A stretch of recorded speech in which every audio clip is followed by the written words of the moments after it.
So hello friends, how you all? I hope you all are fine and hope ये होगे भी fine. क्यों नहीं होगे फाइन? क्योंकि घर पे बड़े बड़े ऑलमोस्ट आलसी हो गए इतने, एंड कुछ काम तो है नहीं हमारे पास। बोले सर बहुत काम है सर, बहुत पढ़ते हैं सर। खैर एक छोटा सा क्वेश्चन और आ रहा होगा माइंड में, बोले सर काम करके करेंगे भी क्या? कुछ लोग बोलेंगे सर पढ़ के हम करेंगे भी क्या सर पेपर हो सकता है सर इस ईयर ना हो। ओके चलो मान लेते हैं आपकी बात नहीं होते, तो क्या फिर जो आप पढ़ रहे हो क्या वो बेनिफिट आपको नहीं मिलेगा कभी? क्या वो हमारे पास यूजलेस था? यदि आपने ऑलमोस्ट आज पढ़ा कि what is a set, what is base, तो क्या आपके पास ये केवल 10th के लिए ही बेनिफिशियल था या फिर 11th के लिए नहीं था? क्या कभी 10th के बोर्ड नहीं होंगे? So these all the questions, so every time whatever you have to do, you have to just focus on present.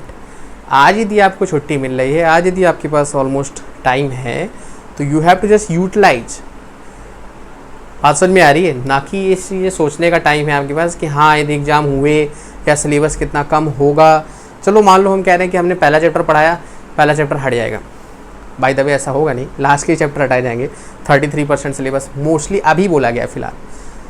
तो मान लो यदि हम कह रहे हैं पहला हट गया, अब आप बोलो सर पहला तो हम पढ़ चुके हैं, फिर तो क्या दिक्कत है? पढ़ चुके हो तो क्या तुमको दिक्कत होगी उसमें?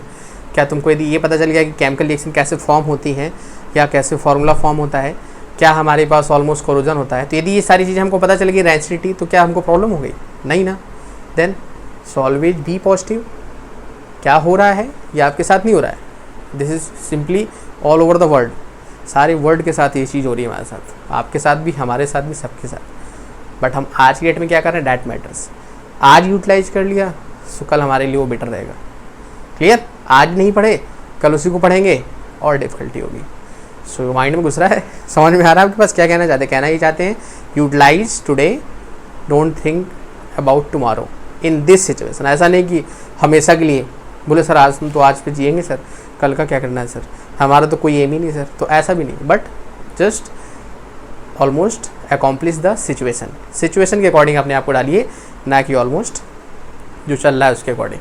सो सिचुएशन हमारे पास क्या थी यहाँ पर? सिचुएशन ये है कि जैसे हमने आपके पास पहला चैप्टर खत्म कर लिया था, सेकंड चैप्टर भी हमने ऑलमोस्ट फिनिश कर दिया, सारे हमने नोट्स पढ़ लिए हैं, सारे लेक्चर्स आपके पास फिनिश हो गए हैं। ओवरऑल आई थिंक 9 लेक्चर्स हमारे पास हैं एसिड बेस सॉल्ट के, और आज ये जो 10वां लेक्चर है ये हमारे पास है सिर्फ और सिर्फ आपके पास क्वेश्चंस पे। बात समझ में आ रही है? आज हम क्वेश्चंस करेंगे आपके पास एसिड के, बेस के और सॉल्ट के, पूरे कंबाइंड क्वेश्चंस करेंगे, और इनको हम बोलते हैं क्या? HOTS, high order thinking skills. हालांकि ये HOTS यदि आप बोलो कि चैप्टर की थ्योरी भी क्लियर है, तो HOTS कहीं भी नहीं लगेंगे, फिर कहीं पर भी आपको नहीं लगेगा कि हाँ यहाँ पर तो हाई ऑर्डर चला गया।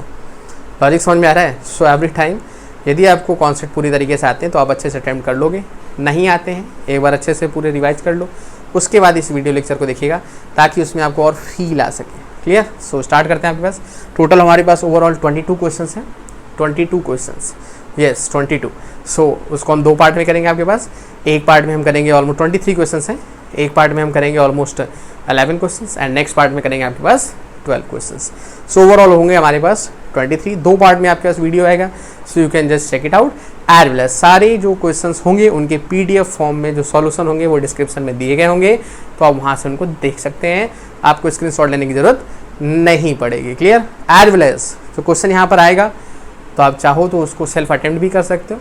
आप उसको वीडियो पॉज करके आप पहले उसको अटेम्प्ट कर लो, जब हम उसके सॉल्यूशन कराएंगे आप मैच कर लो आपके पास राइट था या नहीं। और ओवरऑल पहले वीडियो में 11 क्वेश्चन होंगे, तो आपको देखना क्या है, यदि आपने ईमानदारी से फॉलो किया हुआ है तो आपको क्या करना है, कमेंट में लिखना है कि मेरे 10 आउट ऑफ 11 सही थे या 11 आउट ऑफ 11 सही थे। अब ऐसा नहीं कि आंसर देख के बोल दो सर मेरे तो 11 आउट ऑफ 11। बात समझ में आ रही? Be just honest about your self.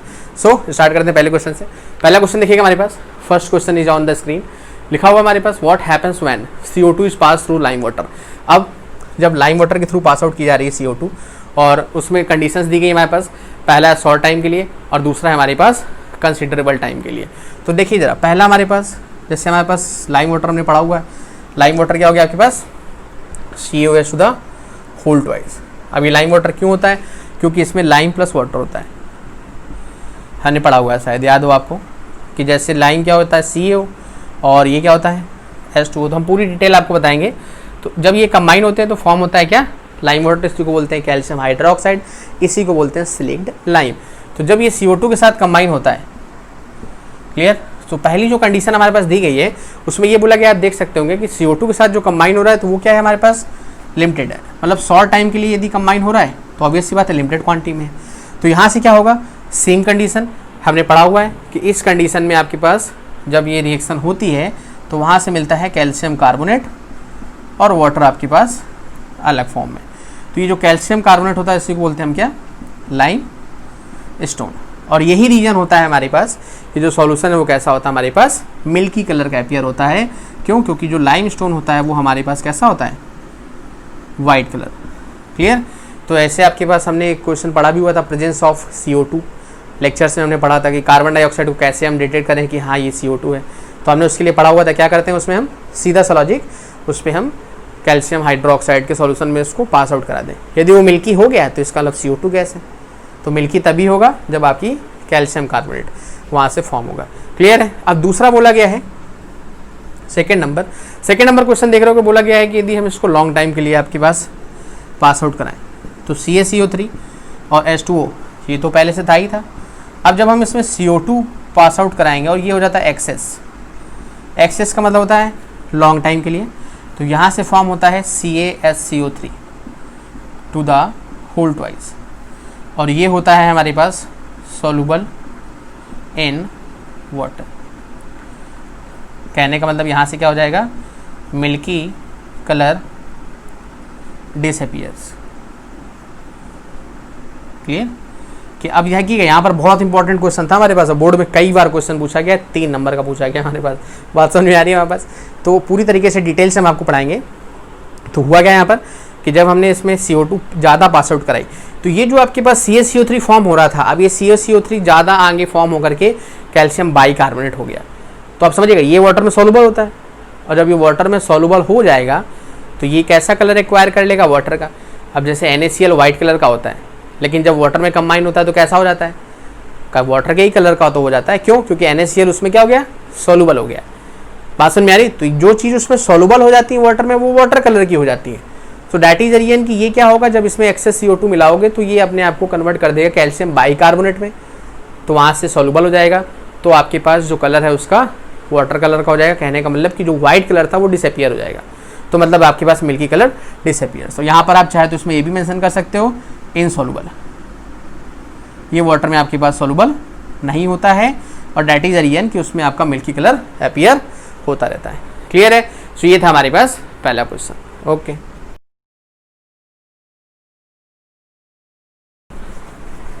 Second question हमारे पास देखिएगा। सेकंड क्वेश्चन आपके पास स्क्रीन पे आ रहा होगा, बहुत अच्छा सा क्वेश्चन है। लिखा हुआ हमारे पास, when a piece of limestone reacts with dilute HCl X is produced. Gas है आपके पास, X आपके पास प्रोड्यूस हो रही है।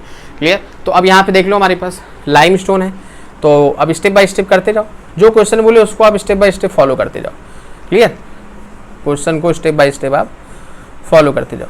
तो बोला गया हमारे पास लाइमस्टोन, भाई ऑब्वियस सी बात है किसके साथ रिएक्शन कर रहा है, HCl के साथ, डाइल्यूट HCl। क्लियर है। तो अब यहाँ से क्या बोला गया है कि जब ये इसके साथ रिएक्शन कर रहा है तो आपके पास क्या हो रहा है, एक गैस मिल रही है और एक आपके पास कंपाउंड मिल रहा है। तो कंपाउंड हमने पढ़ा हुआ है कि भाई इसका केटायन इसके एनायन के साथ कंबाइन होगा, ये इसके साथ कंबाइन हो जाएगा। तो और बाय द वे कार्बोनेट है, तो कार्बोनेट के केस में हमने पढ़ा हुआ है, हर एक चीज़ इंपॉर्टेंट है आपके पास। कार्बोनेट के केस में हमने पढ़ा हुआ है कि जब कार्बोनेट्स मेटल कार्बोनेट्स की रिएक्शन कराते हैं एसिड के साथ तो वहाँ से क्या मिलता है हमको, salt plus water plus CO2। तो पहला पार्ट तो हमारे पास यहाँ से हो गया।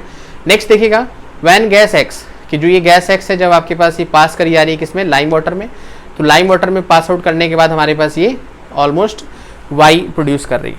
तो अब देख लो सेकंड नंबर, लाइम वाटर अभी भी पढ़ा हमने आपके पास, COH to the whole twice. जब ये गैस आपके पास पास आउट कराएगी, मतलब ये तो कंफर्म हो गया कि जो गैस X है वो कौन सी है हमारे पास, CO2। क्लियर। जब ये पास आउट कराई जा रही है CO2 में तो यहाँ से आपको मिल रहा है CaCO3 प्लस H2। कोई प्रॉब्लम यहाँ तक बात समझ में आ रही है कि मतलब जब हमने इसकी रिएक्शन कराई तो रिएक्शन कराने पर हमको आपके पास ये सब्सटेंस आपके पास मिल गए।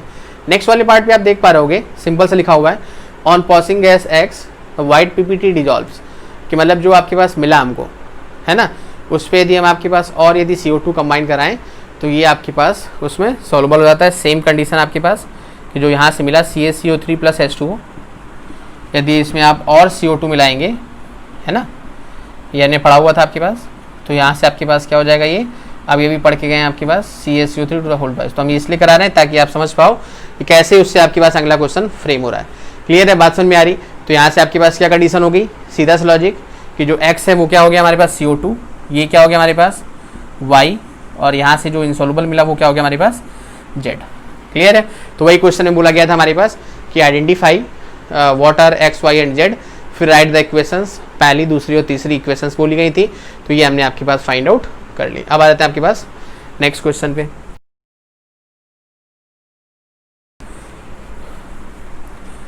देखिए क्वेश्चन टफ नहीं है सर, सिंपल सा इतना है कि आप समझ रहे हो उसको कि नहीं समझ रहे हो। नेक्स्ट क्वेश्चन आप देखिएगा जरा, स्क्रीन पे आ गया होगा। On adding dilute HCl to copper oxide powder, कि जो कॉपर ऑक्साइड पाउडर है जब हम उसमें HCl मिला रहे हैं तो आपको एक ब्लू ग्रीन कलर का कंपाउंड मिलता है। तो आप तुरंत रिएक्शन देख लो, कॉपर ऑक्साइड का मतलब CuO, जब आप इसमें क्या करा रहे हो HCl, तो ऑब्वियस सी बात है ये क्या है हमारे पास, ध्यान समझना, मेटल ऑक्साइड है, और मेटल ऑक्साइड कैसी होती है हमारे पास बेसिक, और ये क्या है एसिड। तो जब बेस एसिड के साथ कंबाइन होगा तो सॉल्ट प्लस वाटर मिलेगा, सिंपल सा। कोई प्रॉब्लम यहाँ पर कि भाई हमारे पास इसका कीटायन इसके एनायन के साथ और ये आपका इसके साथ, और यही हमारे पास बोला गया है कैसा, ब्लू ग्रीन कलर का। क्लियर। अब नेक्स्ट वाले पार्ट पे आ जाओ हमारे पास कि ये जो हमें मिल गया आपके पास सब्सटेंस, अब उसमें बोला गया predict the compound formed which imparts blue green colour. तो ये कंपाउंड हमें पता चल गया कि कंपाउंड कौन सा है हमारे पास, कॉपर क्लोराइड, या फिर इसी को बोलते हैं क्यूप्रस, क्यूप्रस क्लोराइड। अभी क्यूप्रस क्यों बोलते हैं, यदि आपने पहले चैप्टर में पढ़ा हुआ तो आपको समझ में आ जाएगा कि यहाँ पे Cu+2 फॉर्म में, और जब +2 फॉर्म में है तो सीधा सा लॉजिक कि +2 में अस आता है और +3 में आपके पास सॉरी यहाँ पर क्यूप्रस क्यूप्रिक +2 +3 ओके। तो यहाँ पर आपके पास ये क्यूप्रस नहीं क्यूप्रिक होगा आपके पास, लेकिन यहाँ पर आपके पास +2 है, हाँ ठीक है क्यूप्रिक। क्लियर, क्यूप्रिक क्लोराइड, क्योंकि हमने पढ़ा होगा कि +1 में क्या होता है क्यूप्रस और +2 में क्या होता है क्यूप्रिक, तो ये हमारे पास क्या हो गया क्यूप्रिक क्लोराइड। अब उसके बाद आगे देखिए जरा हमारे पास क्वेश्चन में क्या बोला गया है, क्वेश्चन नेक्स्ट क्वेश्चन बोला गया हमारे पास प्रेडिक्ट द कंपाउंड हो गया, P नंबर बोला गया, उसकी रिएक्शन लिखिए, रिएक्शन हमने लिख दी। अब इसको बैलेंस करना है तो बड़ा सिंपल सा लॉजिक है, यहाँ पर 2 क्लोरीन यहाँ पर 2 हाइड्रोजन, तो हम इसको बैलेंस कर दिए। अब उसके बाद नेक्स्ट क्वेश्चन बोला है हमारे pass on the basis of ever reaction what can you say about the nature of the copper oxide. तो वो हम ऑलरेडी बता चुके हैं कि जब ये एसिड के साथ रिएक्शन कर रही है तो वहाँ से सॉल्ट प्लस वाटर मिल रहा है, और सॉल्ट प्लस वाटर का मतलब फैक्ट है कि ये जो आपके पास है नेचर इसका कैसा है बेसिक। कोई प्रॉब्लम हमारे पास, बात समझ में आ रही है हमारे पास, क्लियर है। तो ये था हमारे पास 3rd नंबर क्वेश्चन। नेक्स्ट आ जाते हैं उसके बाद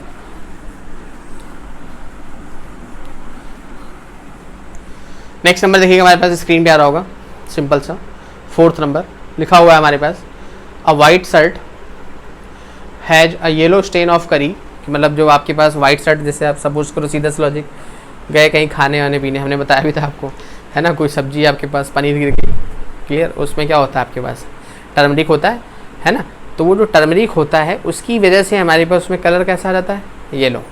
ध्यान समझना, हमारे पास जो स्टेन होता है ना करी का मतलब जो उसका रस होता है, तो जब वो आपके पास वाइट शर्ट में गिरता है तो येलो कलर हो जाता है। क्यों हो जाता है, क्योंकि उसमें टर्मरिक होता है। क्लियर है, बात में इतनी समझ में आ गई बात। आगे देखिए जरा नेक्स्ट क्या लिखा हुआ है, when soap is rubbed on the shirt washing the yellow stain of it turns reddish brown, कि मतलब रेडिश ब्राउन में कन्वर्ट हो जाता है। On rinsing the shirt with plenty of water reddish brown stain colour turns yellow again, कि मतलब वापस से वो आपका येलो में कन्वर्ट हो जाता है।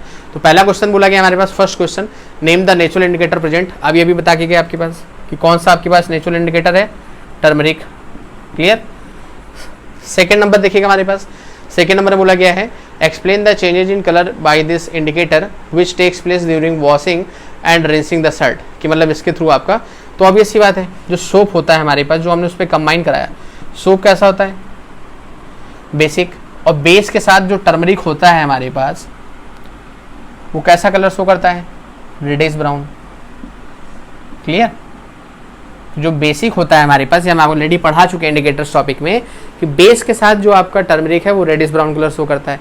तो अब आप बोलो कि भाई जब हम उसको वॉश करते रहते हैं तो बाद में फिर वो वापस से येलो क्यों हो जाता है, क्वेश्चन है ना। तो डैट इज रीजन होता क्या है कि जब उसको आप वाटर से वॉश करते हो, क्लियर, तो जो ये सोप होता है ये रिमूव हो जाता है, remove by plenty of, plenty का मतलब होता है बहुत सारा। जब प्लेंटी ऑफ वाटर आप यूज करते हो तो जो सोप होती है वो आपकी हट जाती है, तो बचता क्या है सिर्फ और सिर्फ टर्मरिक, तो इसलिए आपके पास उसका कलर कैसा होता है, येलो हो जाता है। लॉजिक समझ में आ रहा है हमारे पास, क्लियर है। नेक्स्ट आपके पास लिखा हुआ third number, what is the nature of soap acidic and slash basic as shown by the indicator present in the curry stain. Obvious सी बात है, जो सोप है हमारे पास यदि बोला जाए उसका नेचर कैसा है तो बेसिक है। क्यों बेसिक है, क्योंकि हमारे पास जब सोप कंबाइन कराई गई तो वो नेचुरल इंडिकेटर के साथ कैसा कलर दे रहा है, रेडिश ब्राउन। और हमने पढ़ा हुआ है कि जब नेचुरल इंडिकेटर रेडिश ब्राउन दे रहा हो टर्मरिक, तो इसका मतलब वो किसके साथ रिएक्शन कराया गया है, बेस के साथ। लॉजिक समझ में आ रहा है हमारे पास, क्लियर है। तो ये था हमारे पास almost fourth number question, clear. Next आ जाते हैं आपके पास,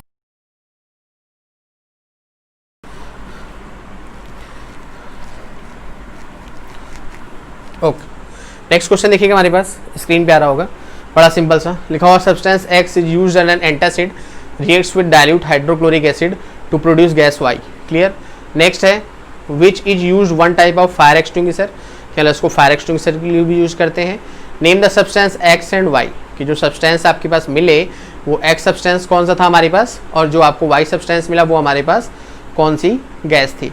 और लिखा हुआ राइट द इक्वेशन, तो ऑब्वियस सी बात है कि हम यहाँ पर बोलें कि रिएक्शन जब हम करा रहे हैं इसके साथ तो क्या हो जाएगा हमारे पास NaSCO3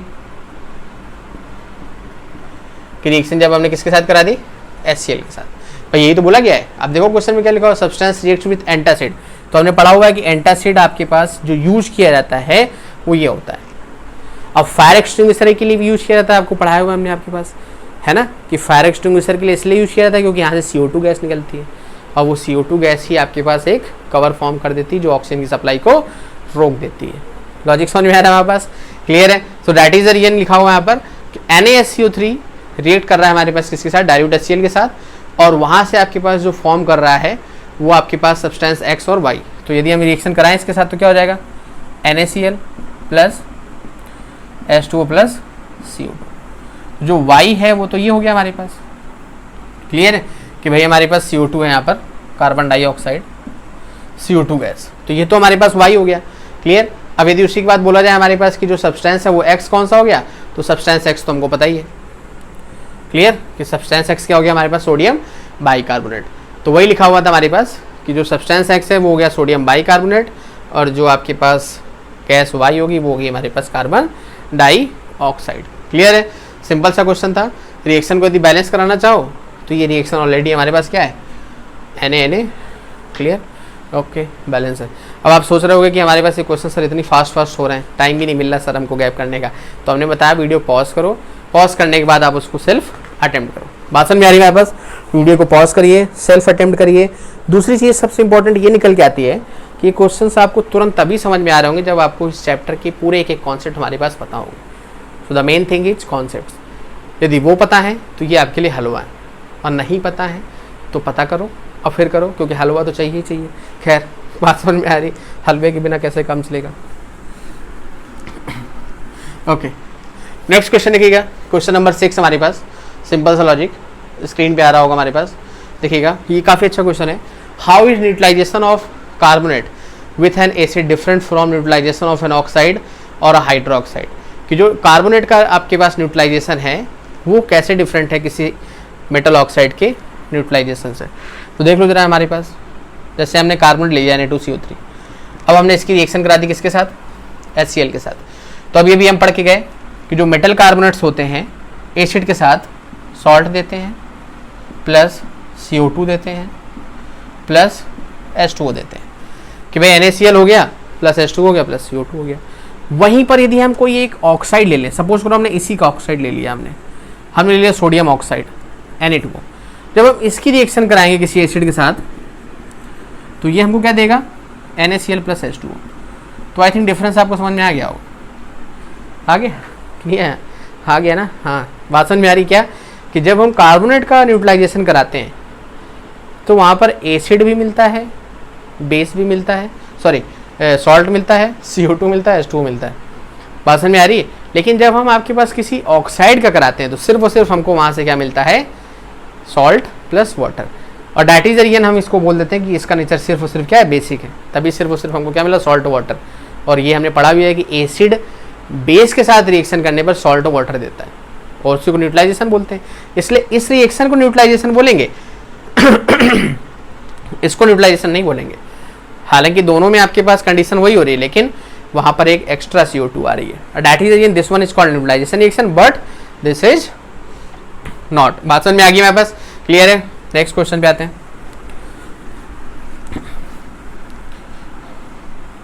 ओके, क्वेश्चन नंबर 7 देखिएगा स्क्रीन पे। व्हाट हैपेंस टू, क्लियर, पहला है A number the H+ ions and दूसरा है हमारे पास temperature of the solution when acid is neutralized, कि जब हमारे पास जो एसिड है उसको हम न्यूट्रलाइज करते हैं तो क्या होता है H+ आयन के साथ। तो ऑब्वियस सी बात है, देखो जरा, जब हम H+ आयंस के साथ क्या होता है, जब उसको न्यूट्रलाइज कराते हैं तो न्यूट्रलाइज कराने का मतलब फैक्ट है कि एसिड को किसी बेस के साथ कंबाइन कराया गया है ना, या तो बेस के साथ और या फिर मेटल ऑक्साइड के साथ, क्योंकि वो भी बेसिक नेचर में होती है। तो जब कभी ऐसा होगा तो मोस्टली क्या होगा हमारे पास कि जो उसका H+ है वो न्यूट्रलाइज हो जाएगा। बात समझ में आ रही है? कहने का मतलब यहाँ से आप लिख सकते हो कि उसका H+ combines with OH- to form water. Clear? कि H+ आयन के साथ क्या होगा कि जो H+ है वो हमारे पास क्या होगा, OH- के साथ कंबाइन होगा और कंबाइन होकर के आपके पास फॉर्म कर देगा क्या, वाटर। क्लियर? दूसरा बोला गया है कि टेम्परेचर के साथ क्या होगा, तो ऑब्वियस सी बात है टेम्परेचर क्या होगा हमारे पास, बोलो जल्दी से, टेम्परेचर, बैठे हुए आराम से, खैर देख लो। बोलो सर आप तो डरा देते हो, हम कहाँ डरा रहे, देख रहे हैं तुम सो रहे जग रहे। खैर टेम्परेचर क्या होगा, इंक्रीज करे। क्यों? क्योंकि यहाँ पर फॉर्मेशन होगा किसका, formation of bonds, ionic bond. Clear? कि मतलब जो एसिड में होगा H+ और दूसरा वाला जो होगा एनायन, उसके बीच का बॉन्ड ब्रेक होगा, जो बेस होगा उसके बीच का भी ब्रेक होगा। तो दैट इज द रीजन की न्यूट्रलाइजेशन रिएक्शन क्या होती है, हाईली एक्सोथर्मिक होती है। So that is the reason की वहाँ पर बहुत सारी हीट प्रोड्यूस होगी। क्लियर? नेक्स्ट आ जाते हैं 8 नंबर पे। 8th नंबर क्वेश्चन देखिएगा हमारे पास, स्क्रीन पे आ गया होगा। A milkman adds a very small amount of baking soda to fresh milk, कि मतलब फ्रेश मिल्क में वो क्या मिला देता है, बेकिंग सोडा। काफ़ी अच्छा क्वेश्चन है आपके पास, याद रखिएगा। फ्रेश मिल्क है, फ्रेश मिल्क की pH नियर अबाउट 6.2 होती है, उसमें उसने मिला दिया बेकिंग सोडा। तो ऑब्वियस सी बात है मिल्क को क्या कर दिया उसने, एल्कलाइन कर दिया, है ना। मिल्क को क्या कर दिया उसने, एल्कलाइन, क्योंकि हल्का वीक एसिड था। अब उसमें उसने क्या मिला दिया, बेसिक मिला दिया, बेस। तो ऑब्वियस सी बात है उसका जो नेचर है वो कैसा हो जाएगा, एल्कलाइन हो जाएगा हमारे पास। क्लियर है? अब आगे क्या कहना चाहता है वो, पहला, why does he shift the pH of milk from 6 to slightly alkaline, कि उसकी pH वैल्यू उसने 6 से एल्कलाइन क्यों करी। अब इसका मतलब फैक्ट है, यदि एल्कलाइन है तो ये क्या होगा, मोर देन 7 होगा। तो उसने 7 से ज़्यादा क्यों करी pH की वैल्यू, तो उसका रीजन हमारे पास ये होगा, ध्यान समझना। यदि आपसे बोला जाए कि मिल्क खराब कब होता है, तो इसको बोलता है ना दूध का फट जाना। फट जाना का मतलब आपके पास खट्टा हो जाना, खट्टा होने का मतलब कहीं ना कहीं कर्ड से है। तो ये कर्ड क्यों कन्वर्ट हो जाता है हमारे पास, कर्ड में इसलिए कन्वर्ट हो जाता है क्योंकि उसमें लैक्टिक एसिड होता है, और जैसे जैसे लॉन्ग टाइम के लिए रखा रहता है तो लैक्टिक एसिड और ज़्यादा हो जाता है। तो लैक्टिक एसिड जब और ज़्यादा हो जाएगा तो ऑब्वियस सी बात है वो दूध खट्टा हो जाएगा, ख़राब हो जाएगा। तो ये मिल्कमैन क्या करता है, उसमें बेस मिला देता है। तो बेस मिलाने से ध्यान समझना pH वैल्यू उसकी बढ़ गई, है ना। तो अब लैक्टिक एसिड तो अभी भी प्रोड्यूस होगा, बात समझ में आ रही है? ऐसा नहीं लैक्टिक एसिड प्रोड्यूस नहीं होगा, लैक्टिक एसिड अभी भी होगा, लेकिन क्योंकि उसकी pH वैल्यू अब बेसिक में आ गई है तो जो लैक्टिक एसिड प्रोड्यूस होगा वो उस एक्स्ट्रा बेस के साथ कंबाइन होकर के न्यूट्रलाइज हो जाएगा। पहले उसमें कुछ नहीं था, तो जैसे लैक्टिक एसिड प्रोड्यूस हुआ तो उसकी pH वैल्यू 6 से और कम होती जाएगी, मतलब 5.9, 5.8 ऐसे होती चली जाएगी। लेकिन अभी उसकी pH वैल्यू हम कह रहे हैं लेट करो 7.5 हो गई, तो अब 7.5 से कम होगी तो 7.4 आएगी, फिर 7.3 आएगी, 7.2 आएगी, तो ऐसे होते होते 6 आने में ही उसको बहुत टाइम लग जाएगा। और 6 तक तो सही है, दूध 6 तक तो सही है ना, मिल्क 6 के नीचे ना खराब होने वाला है। तो डैट इज रीजन हमारे पास कि 6 तक तो वो आपके पास आते आते बहुत टाइम लग जाएगा। तो इसलिए क्या होता है कि मिल्क जल्दी खराब ना हो, इसलिए आपके पास उसमें वो NaSCO3 मिला देते हैं ताकि उसकी pH वैल्यू बढ़ जाए। क्लियर? तो क्या हो जाएगा हमारे पास, टू प्रोटेक्ट मिल्क बीइंग सोर। क्लियर, बात समझ में आ रही है? तो ये क्या कर देता है हमारे पास NaSCO3, ये हमारे पास इंक्रीजेस द टाइम, या ये कह दो neutralises lactic acid produced, lactic acid produced, कि जो लैक्टिक एसिड प्रोड्यूस होता है उसको भी क्या करता है, न्यूट्रलाइज कर देता है। क्लियर है, बात समझ में आ रही है हमारे पास? दूसरा पार्ट बोला गया है why does this milk take a long time to set as curd, कि मतलब यदि इस मिल्क को कर्ड में कन्वर्ट होना हो तो बहुत टाइम लगता है। क्यों होता है? क्योंकि सीधा सा लॉजिक है हमारे पास कि भाई जो हमारे पास एक्सेस होता है, क्या, एक्सेस लैक्टिक एसिड है ना, इज न्यूट्रलाइज्ड बाई NaSCO3, कि जो एक्सेस एसिड होता है वो हमारे पास न्यूट्रलाइज कर लिया जाता है किसके थ्रू, आपके पास जो बेकिंग सोडा होता है। तो दैट इज रीजन हमारे पास ये आपका ऑलमोस्ट लॉन्ग टाइम लगता है किसमें होने में, कर्ड के लिए। अब याद रखिएगा कर्ड का एक और नाम होता है हमारे पास जिसको हम बोलते हैं योगर्ट। बोर्ड एग्जाम में कई बार पूछा गया आपके पास, स्टूडेंट कंफ्यूज हो जाता है कि भैया ये योगर्ट क्या है, योगा से रिलेटेड है क्या। खैर बात समझ में। दूसरा एक चीज़ और आपके माइंड में आ रहा होगा कि यार मिल्क में लैक्टिक एसिड कैसे प्रोड्यूस होता है, आपके माइंड में नहीं लेकिन हमारे में आ गया। खैर यही तो फ़र्क है आप में हम में। होता क्या है कि मिल्क में एक ग्लोबुलर सॉल्ट होता है, सॉरी ग्लोबुलर प्रोटीन, जिसको बोलते हैं कैसिन। क्लियर, ये जो कैसिन होता है हमारे पास, यही आपका लैक्टिक एसिड के जो बैक्टीरिया होते हैं, क्लियर, उनके साथ कंबाइन होता है और फॉर्म करता है क्या, लैक्टिक एसिड। बात समझ में आ रही है हमारे पास? जो ये ग्लोबुलर प्रोटीन होता है हमारे पास, ये आपका कैसिन जो आपका प्रोटीन होता है उसके साथ कंबाइन होता है और कंबाइन होकर के आपका ऑलमोस्ट लैक्टिक एसिड फॉर्म कर देता है। क्लियर है? सॉरी कैसिन CASEIN है ना। इसी प्रोसेस को बोलते हैं क्या, फर्मेंटेशन। फर्मेंटेशन। क्लियर, बात समझ में आ रही है ना। तो ये प्रोसेस था हमारे पास जिसके थ्रू हम उसको कन्वर्ट कर सकते हैं। नेक्स्ट आ जाते हैं।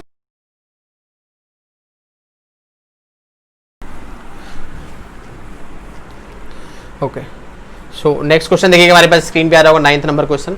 बड़ा सिंपल सा लॉजिक है, देखिएगा लिखा हुआ है हमारे पास potatoes grow in potato grows in Amith's farm which has a soil with a pH of 5.5, कि मतलब जो pH है वो आपके पास कितनी है, 5.5। तो कहने का मतलब आपके पास pH कैसी है, एसिडिक है। नेक्स्ट बोला गया है Amith's decides to add lot of lime. अब लाइम आपके पास ऐड कर रहा है, तो जो लाइम है वो क्या होता है, CO। ये कैसा होता है, बेसिक।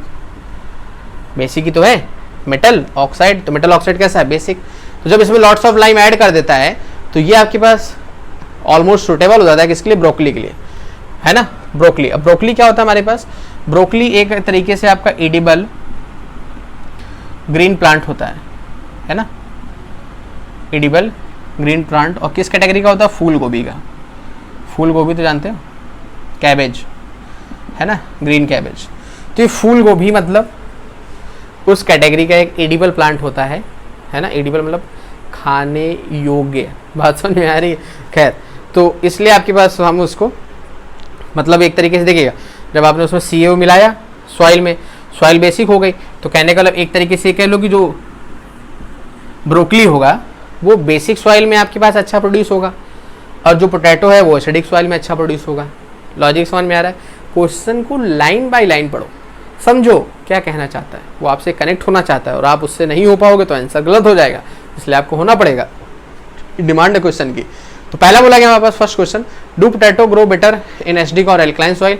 साफ साफ दिखाई दे रहा है भैया ये एसिडिक है, तो यहाँ पर पहले वाले का आंसर क्या हो जाएगा, एसिडिक, कोई सवाल ही नहीं उठता एल्कलाइन का। और दूसरा बोला गया है कि जो ब्रोकली है वो आपके पास किस कंडीशन में ज़्यादा अच्छा होगा, तो ऑब्वियस सी बात है एल्कलाइन। क्यों, क्योंकि आपके पास उसमें CO मिलाने से वो और बेसिक हो गई, तब जाकर के वो सुटेबल हुई उसके लिए। तो इसलिए हम कह सकते हैं कि जो सॉइल सुटेबल होगी फॉर ब्रोकली वो होगी हमारे पास above 7 pH, so that is alkaline. Next आते हैं आपके पास 10th नंबर क्वेश्चन पे।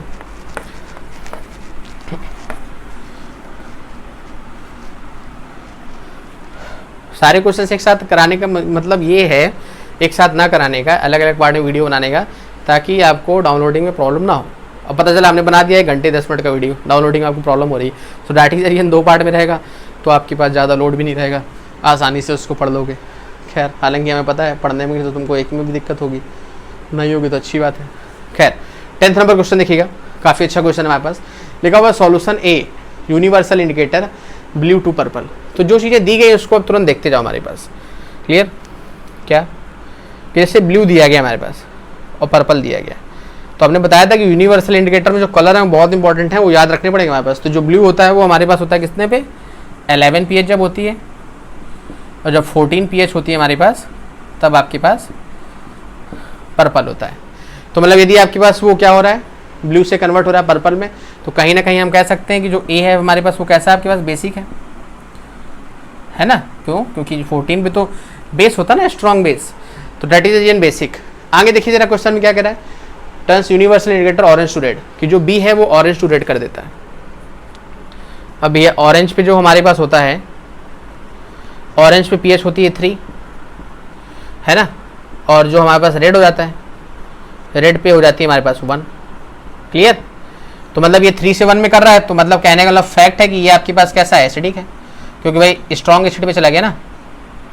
क्लियर है? 1 पे स्ट्रॉन्ग एसिड। उसके बाद देखो क्वेश्चन में क्या कह रहा है, क्वेश्चन में कह रहा है कि पहला question, what will be the action of A on litmus, कि मतलब जो ए है उसका लिटमस पे क्या फर्क पड़ेगा। तो भैया हमें पता होना चाहिए लिटमस कैसा है, तो यदि इसमें लिटमस का कलर दिया गया है तो हम उसी के अकॉर्डिंग आइडेंटिफाई कर लेंगे।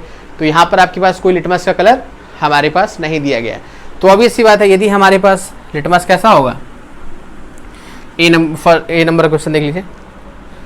तो यदि आपके पास रेड लिटमस होगा तो वो रेड लिटमस को कन्वर्ट कर देगा किसमें, ब्लू में, कोई प्रॉब्लम हमारे पास। और यदि ब्लू लिटमस है तो ब्लू लिटमस तो ऑब्वियस सी बात है हमारे पास किस में रहेगा, वो तो आपका ब्लू में ही रहेगा।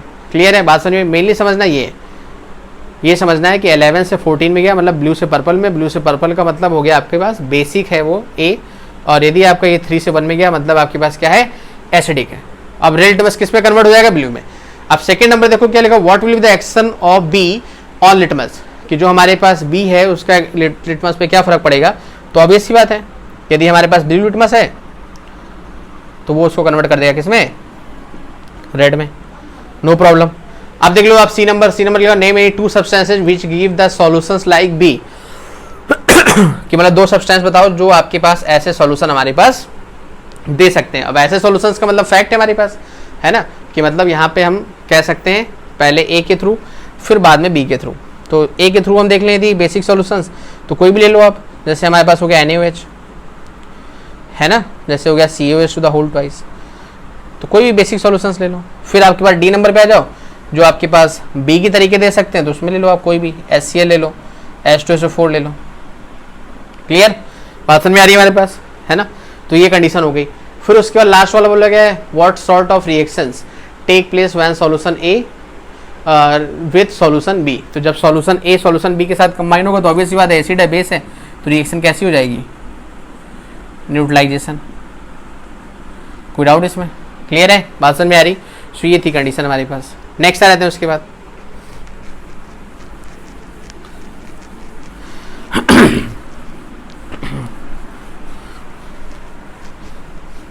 ओके नेक्स्ट नंबर देखिएगा हमारे पास 11 नंबर लिखा हुआ, first aid manual suggest that vinegar use to treat wasp sting and baking soda for bee sting. What does information tell you about this chemical nature of, first है wasp sting, दूसरा bee sting. तो ये notes में already clear कर चुके हैं कि जो वेस्ट पेस्टिंग है तो अब इसके लिए हम कैसा यूज कर रहे हैं, एसिडिक, है ना, कि जो आपके पास कैसा सॉल्यूशन है, एसिडिक। तो अब इसी बात है इसका जो स्टिंग है उसमें कौन सा सॉल्यूशन रहा होगा, बेस। तो जो बी स्टिंग होता है वो आपका बेस इंजेक्ट करता है, सॉरी वेस्ट स्टिंग, और जो बी स्टिंग होता है हमारे पास वो आपके पास जो एसिड आपकी बॉडी में इंजेक्ट करता है। बात समझ में आ रही है पास? तभी हमारे पास वेस्प वाले के केस में यूज हुआ है विनेगर। अब विनेगर क्यों यूज हुआ है, क्योंकि विनेगर होता है एसिडिक, और इसका जो वेस्प का स्ट्रिंग है उससे मिला होगा बेसिक, तभी तो एसिडिक बेसिक के साथ कंबाइन होकर न्यूट्रल देगा, तभी तो आपको बहुत रिलीफ मिलेगा। बात समझ में आ रही। और यहाँ पर यूज हुआ है हमारे पास क्या, जो बी स्टिंग है, अब बी स्टिंग है एसिड, अब इसमें यूज हुआ है हमारे पास क्या, बेकिंग सोडा, तो बेकिंग सोडा हो गया बेसिक और ये कंबाइन हो गया एसिड के साथ, तो वहाँ से मिल गया हमको क्या, सॉल्ट प्लस वाटर, मतलब न्यूट्रलाइजेशन। क्लियर है हमारे पास। तो ये हो गया हमारे पास 11 क्वेश्चन। इसका जो नेक्स्ट पार्ट होगा उसमें होंगे आपके पास 12 से लेकर के 23 तक, मतलब टोटल 12 क्वेश्चंस। आई होप अच्छे से समझ में आया होगा। नहीं आया हुआ है नोट्स पढ़ो अच्छे से, उसको रिवाइज करो और फिर उसको अटेम्प्ट करो। Clear. So till then enjoy, be motivated and stay focused.